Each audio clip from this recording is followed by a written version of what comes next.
AI can be a tool to help humanity think bigger and solve problems faster. Coming up, tonight we take a deep dive into the world of artificial intelligence, the technology that's transforming our lives in ways we never thought possible. Meet the innovators who are breaking barriers and redefining the limits of what's possible. But where do we draw the line, and how do we know when we've crossed it? How much do we truly understand about the AI we're welcoming into our homes, schools, and workplaces? The vast majority of people will not be able to tell what's AI generated and what's not. This isn't the realm of science fiction anymore. This is our reality. And tonight, we're bringing you the facts. UI7 Newsroom presents AI Uncovered.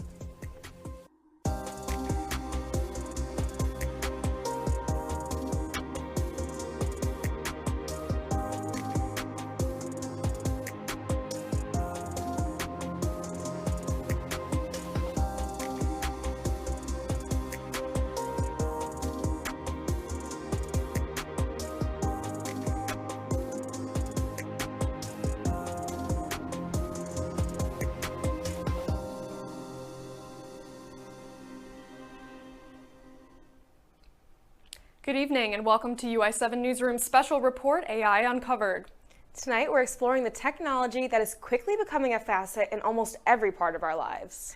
This is more than just advancement, it's a shift in power, and it's no longer a feat of the future, it's right now. I'm Hannah Lonergan. And I'm Caitlin Devitt. Thank you for joining us. Now let's start with what all this is. Riley Jones is here with more. Artificial intelligence is a technology that allows machines to simulate human intelligence. Artificial intelligence. Artificial intelligence. Artificial intelligence. Artificial intelligence. AI itself was created all the way back in the 1950s, and since then, it's only kept growing in terms of its capabilities. Around the 80s came machine learning, which is an AI system that learns from historical data. Then in the 2010s was deep learning, a machine learning model that can mimic human brain behavior. And most recently in the 2020s, we've seen generative AI, which is a deep learning model that creates original content. This technology is touching all facets of life, but AI expert Tal August says the future applications for AI are unclear at the moment. Right now, because there's this new really powerful technology, it's very clear that it's really powerful. It's not really clear what we should do with it yet. Programs like ChatGPT allow users to have human-like conversations by generating text responses to questions, prompts, or instructions. On Character AI, users can talk to characters that hear you, understand you, and remember you. Student Patrick Mulcahy uses AI programs like ChatGPT to help him understand concepts in his classes. I might not have I have the understanding, but I don't it's nice to see a different perspective almost. So it outputs a different perspective on things, and I can use that and enhance my understanding of things. AI has become useful for countless things. AI is in healthcare, our phones, security, our vehicles, and more. AI is constantly learning and evolving, and there are countless possibilities for what AI can do. Mulcahy will use AI in his job at the Department of Defense after graduation. I will be using AI to train data sets on past fiscal spending and seeing where trends lie and where we can improve this the spending for the year, what we should spend it on maybe, what we could be spending it on better. We've created technology that, in many ways, has surpassed human intelligence, and now we've taught it how to teach itself, so it will only continue to grow. But my guess is that we're going to see lots and lots of applications, lots of foam around this. So a lot of money around it, a lot of it's going to get applied everywhere. Everyone's going to want to use it. That's going to continue for a little while. And then hopefully that will subside into us finding the places that it actually ends up being really effective. AI is nestling itself into almost every corner of our lives, and no one truly knows if this is good or bad. All we know is that it's a new normal. Riley Jones, UI7 Newsroom. Now, for many people, ChatGPT is the first thing that comes to mind when thinking about AI. This week, UI7 Newsroom's Nathan Gonzalez took a deeper dive into what ChatGPT is and how we're seeing its impacts. The recent rise of AI technology has changed the world in just a few short years, especially in schools. Some see it as a form of cheating, while others view it as revolutionary as the calculator. As a journalist, I've seen firsthand how much it has impacted my own work. but it made me wonder, what exactly is this tool I've been relying on? To answer that, I went back to the basics. Mike Yao is a professor of digital media at the University of Illinois and helps build a foundation of understanding what exactly AI is with 3 key components. First is the brain, the hardware, the processor, the ability to process huge amount of information. That's a computational issue. The second is the software, which is the learning, how fast you can learn new things.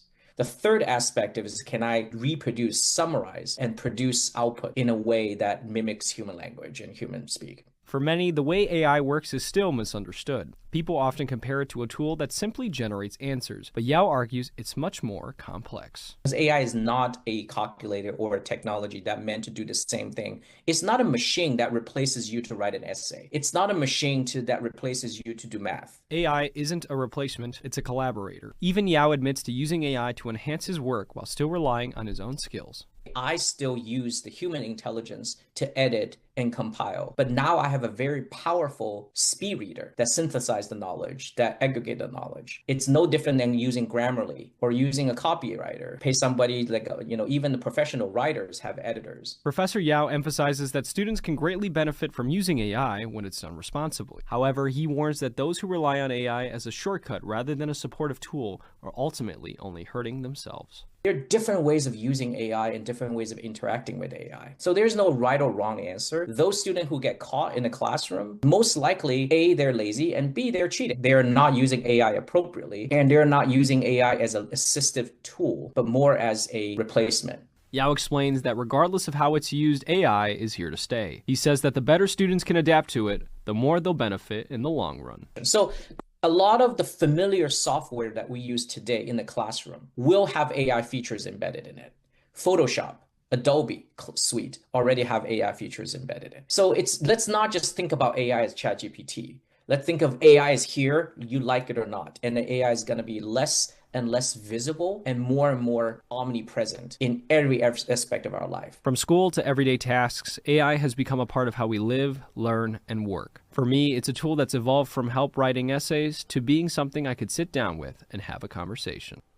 These sorts of chatbots are taking hold of our society, but does the AI have anything to say about that? Well, what better way to find out than to ask the chatbot itself? Nathan Gonzalez sat down with ChatGPT for an interview about how this new normal is manifesting itself for the AI. People worry about control, privacy, and whether AI will replace them. From my perspective, it's less about replacement and more about augmentation. AI can be a tool to help humanity think bigger and solve problems faster. But if people treat AI like a shortcut for everything, they risk losing some of their own critical thinking skills. If AI, like yourself, could redesign the education system from scratch, what would that look like? Each student would have a customized learning experience. AI could track how each student learns best, visual, hands-on, verbal, and adapt lessons accordingly. Every student would feel seen and supported. Second, less focus on memorization, more on problem solving. The world doesn't need people who can recall random facts. We have AI for that. Schools often treat students like brains on sticks, but emotions drive learning and growth. Students would get real education on self-awareness, empathy, and mental health. Teachers wouldn't be replaced, but they'd be supported with AI tools to track student progress and design lessons that hit just right. Given current technology and advancements, how do you see AI evolving in the future, say a few hundred to 1,000, maybe even years from now? Imagine personal AI assistants who know you better than you know yourself. It could feel like having a lifelong companion. AI might have moral autonomy. Right now, AI follows human-made rules. But far in the future, AI might develop its own ethical reasoning. It wouldn't just be about following orders, but doing what's right based on a shared moral framework. The big question is, whose morality? That's where things could get dicey, especially if different cultures or groups try to imprint their own beliefs into AI. New research from U of I shows teens are addicted to generative AI models like ChatGPT, but it seems like their parents have no idea what their kids are actually using them for. The study was led by information sciences professor Yang Wang and doctoral student Yaman Yu. They are presenting their findings at a research symposium in May. The research shows teens are using AI chatbots for emotional support purposes, while parents believe they're using them as a homework tool or search engine. They studied over 700 posts and almost 9,000 comments on Reddit. They also interviewed 7 teenagers and 13 parents to understand safety. You said in a statement about the research, "This is a very cross-disciplinary topic, and we're trying to solve it in a cross-disciplinary way involving education, psychology, and our knowledge of safety and risk management. It has to be a technical and a social interaction solution." So Hannah, how have you seen this kind of AI addiction in your classes? It's definitely been appearing more than any other years, especially on a college campus where a lot of this AI research is being done. It's sort of a hub for innovation. A lot of my professors this year were saying, you know, if you use ChatGPT, it's okay, because it's sort of unavoidable at this point. Just let me know how you're going to use it. So definitely different from previous years. I've had a lot of the same experiences. To further understand the way young people are using AI, we're turning now to UI7 Newsroom's Anna Ko, who has more on how students at the University of Illinois specifically are using a new chatbot. Supercomputing applications may sound unfamiliar to many, but you'll be surprised to find out what these programs can do. And you can find a lot of them right here at the University of Illinois. UIUC.chat is an AI-generated chatbot created by the University of Illinois' Engineering Department. Volodymyr Kindratenko is an assistant director at the National Center for Supercomputing Applications.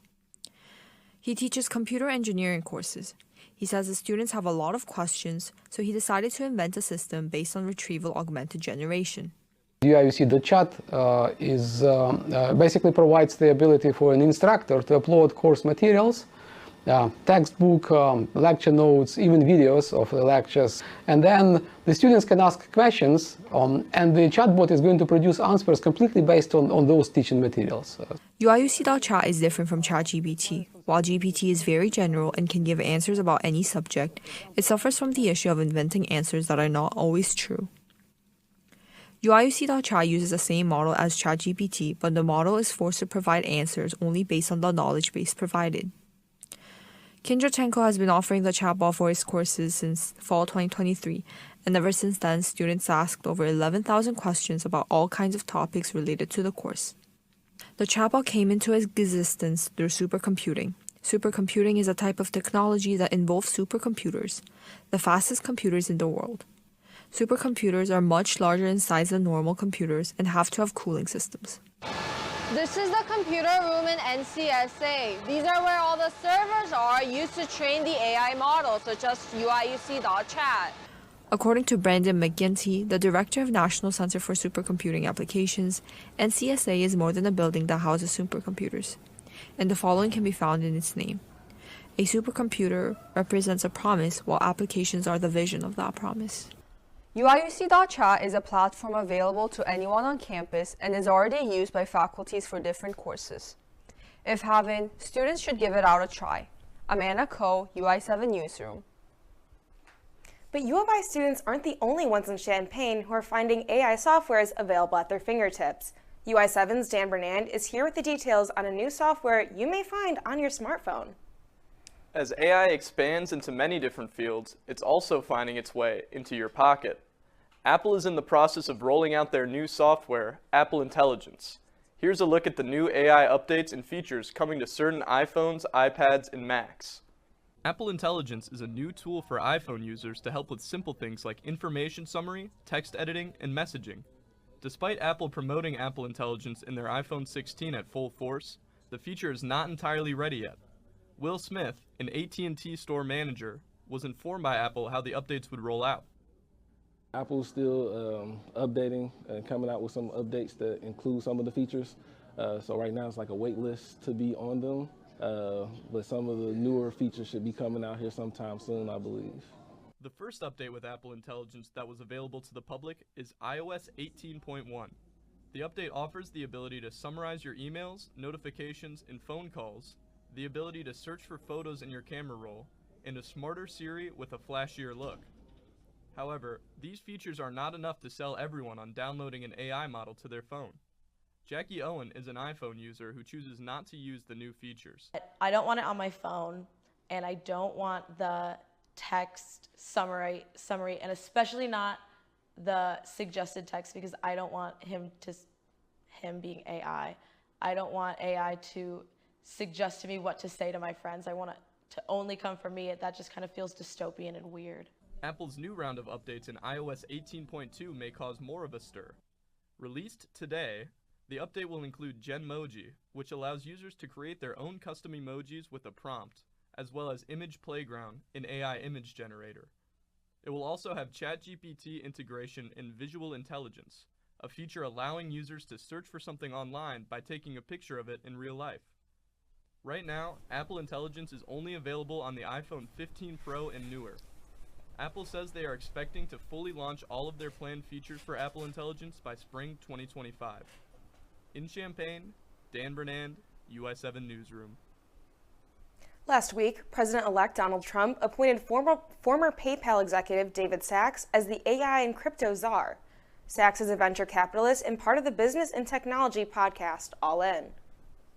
Trump said in his social media platform, Truth Social, David will guide policy for the administration in artificial intelligence and cryptocurrency, two areas critical to the future of American competitiveness.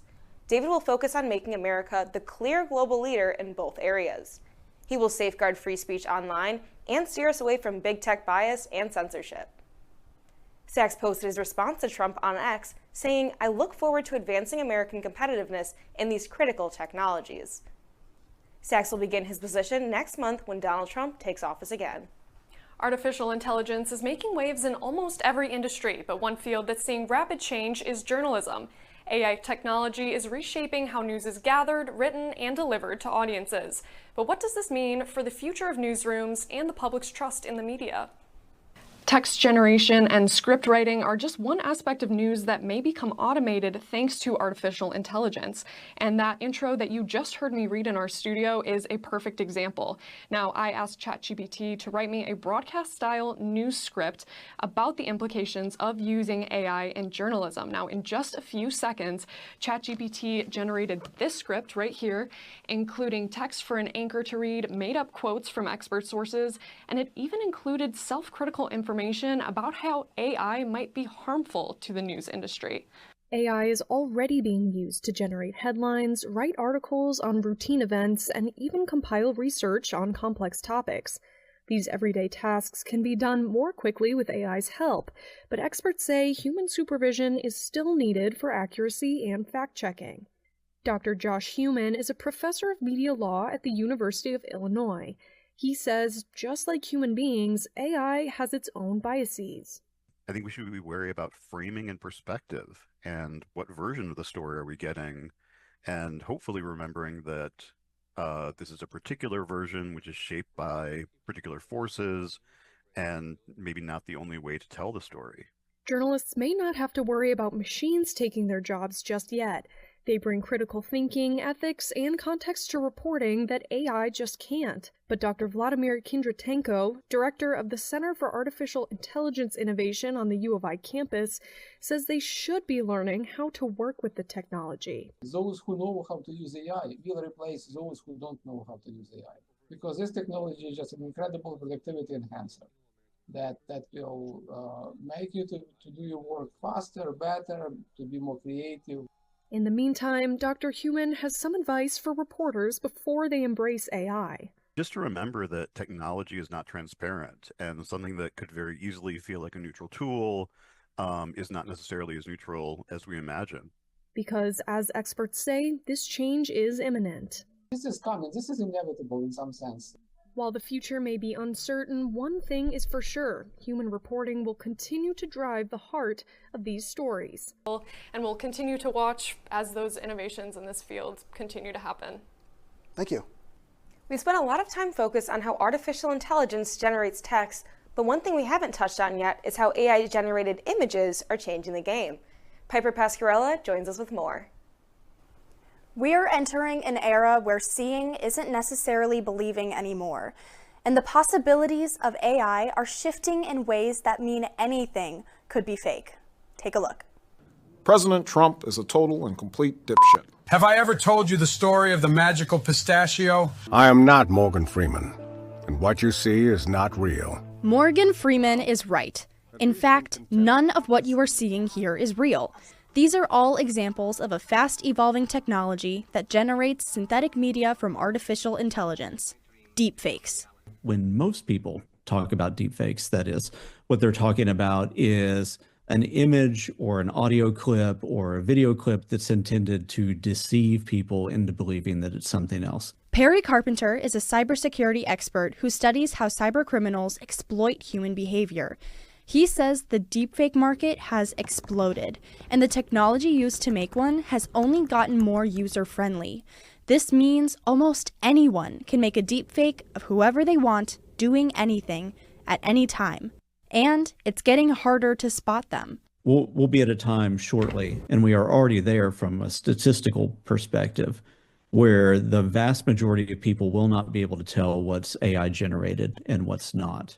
But Carpenter says this isn't necessarily a bad thing, as long as the technology is used ethically and transparently. But when it is placed in the wrong hands, it can be more dangerous than any disinformation campaigns we've seen before. Suddenly, anyone can copy their boss's face in a revenge porn or generate a clip of Joe Biden telling people not to vote. And this is not a hypothetical. It's already happening. Your vote makes a difference in November, not this Tuesday.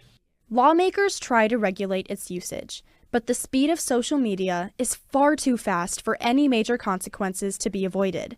And the complete outlaw of this technology is a direct attack on freedom of speech. If you have a very destructive piece of social media, synthetic media that's deceptive, within 72 hours, people have already made up their minds. If it's something that's meant to incite violence, there's already riots in the streets. If it's meant to or trick somebody out of money, they've already done that. To protect yourself, he says one of the best defenses we have is simply becoming more media and digitally literate.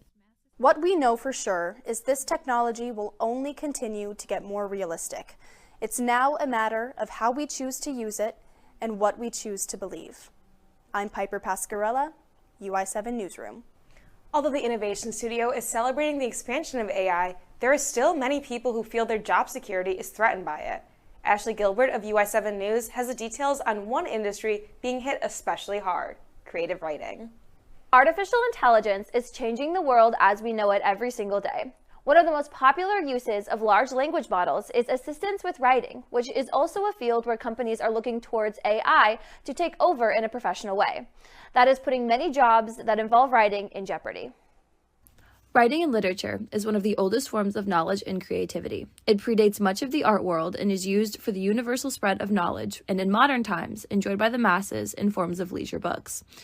In 2023, the writers in Hollywood went on strike. They started the conversation about artificial intelligence and large language models taking over the role of writing. The main reason being to save money in the long run. But there is a part of the writing process that can never be replicated by a large language model, and that is human experience. I got the opportunity to speak to local published poet Emily Curlin, who says that nothing can describe living like living itself. AI is not able to create experience or simulate or emulate human experiences that haven't happened yet. But humans are having experiences all the time that haven't happened yet. There's just not a substitute for, this human experience that is so uniquely us. Curlin is not alone in this idea either. John Rubens, a creative writing instructor at the university, fully agrees that telling stories in a raw and powerful way is something that only people who have lived can accomplish. To prove this, him and I sat down and gave ChatGPT a prompt that he gives his creative writing students. The prompt is to write a story from the perspective of a person looking at a fountain, but that person's sibling just died. I keep waiting for you to show up beside me to joke about how the water is always too loud, or to point out something about the way the light catches the surface.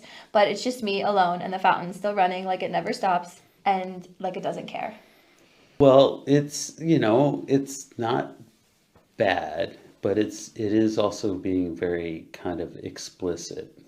It's almost too explicit, like about the situation in that, like the syntax, I don't know, the syntax isn't really necessarily capturing mood. It's making an assumption, and a lot of students will make this assumption too, that the relationship with the sibling was a positive one.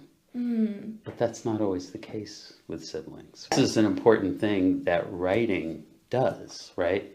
Yeah, the conventional wisdom is that people are siblings and siblings get along. But very often our lived experience of siblings is that it's not so easy.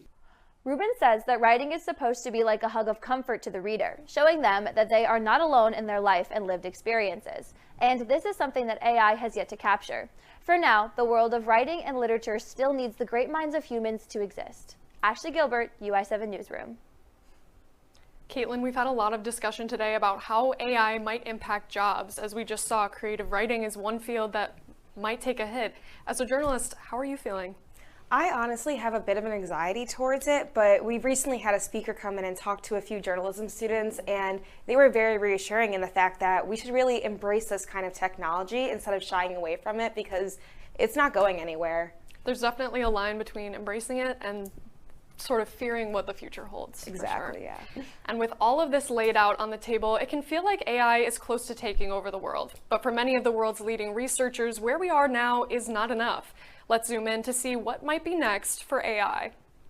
The reality of AI systems is they are still very narrow. Sure, ChatGPT can write a really good essay in a matter of seconds, but the technology itself doesn't actually know what it's doing.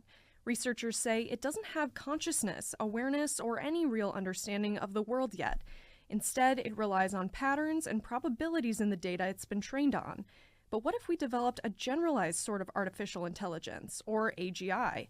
Well, that's what many researchers say is the next step.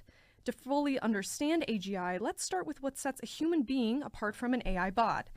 Technically, humans can learn any task in front of them.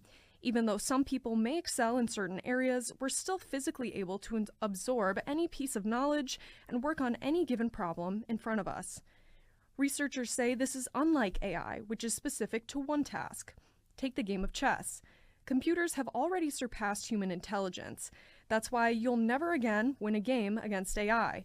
But ask that same machine what color the sky is or how to do a math problem, and it might struggle. It can't do much else than play chess. Humans can. Researchers say that is the idea of AGI. It thinks and reasons just like a human being, and with that could solve any problem a human can. And that is huge. We haven't gotten there yet, but most researchers believe we will achieve AGI within the next few decades, some even saying as early as 2029. And once AI reaches human intelligence, some say it will surpass us soon after. AGI is an incredibly powerful tool, but with great power comes great responsibility. Some researchers believe it could be dangerous. For Perry Carpenter, it's not as much a matter of robots taking over the world, but humans using the power of technology to destroy one another. I think that we humans are way better at taking the tools that we have and figuring out how to weaponize those against each other and achieve our own agendas way before any kind of artificial consciousness decides that we don't matter. If political rivalries and war tensions are not kept in check, artificial intelligence could end up being applied with the worst intentions. But the power of AGI also means we could potentially cure diseases faster than ever before, or we could solve complex global problems like climate change.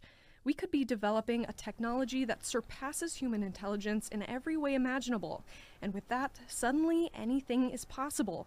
It just matters how we use it. At this point, many researchers believe it is no longer a question of if, but rather when. A lot of our discussion today has sort of surrounded how people don't fully understand this technology and how it can be used. So I think media literacy, especially as this technology continues to improve and evolve, is very important. Yeah, I worry for a bit of my younger family members and friends who aren't fully aware of the dangers the internet possesses, and now it's only growing even more. So I think it's important that we all stay educated about it. Absolutely. The world is undoubtedly changing with the expansion of AI. No one truly knows the extent of the risk and benefits of its growth, but what we know for sure is whatever our future may be, we are certainly running towards it. Until next time, I'm Hannah Lonergan. And I'm Caitlin Devitt. Thank you so much for joining us this evening.